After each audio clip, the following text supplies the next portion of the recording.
I'm Ethan Spessert, and I'll be providing you with context for We Can Remember It For You Wholesale, pertaining to Philip K. Dick, the author. Dick was born in 1928 in Chicago. 5 weeks later, his twin sister died of malnutrition.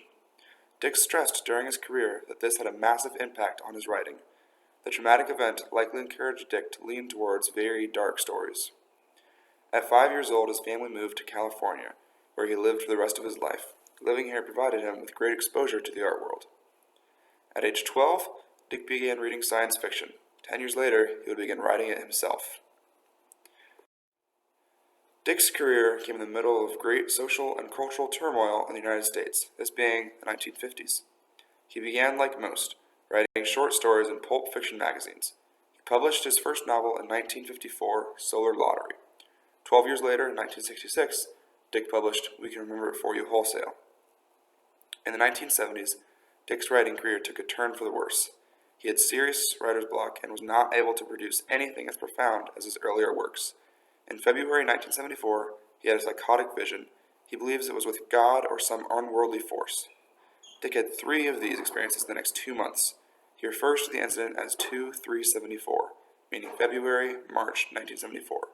For the next 8 years, Dick questioned his own existence and reality, even more than he had before, until his death in 1982.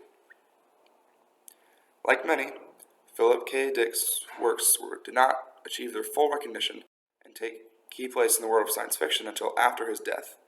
It was not until after the time period of his works that people were able to look back and see how well he used the counterculture of the time and reflected it in his works. Nearly all of Dick's stories had a central theme of strong distrust in the government and blurred lines between what is real and what is not. Both of these are present in We Can Remember It For You Wholesale, and how the government uses him, and in his confusion between his memories that are real and those that were implanted. The distrust in government was both a personal opinion and a clever way to attract audiences in the 50s and 60s, due to that being a common attitude by the counterculture movement. The questioning of his own existence was likely triggered by his excessive drug use. Drugs even play a role in We Can Remember It Wholesale, as that is how they insert the memories.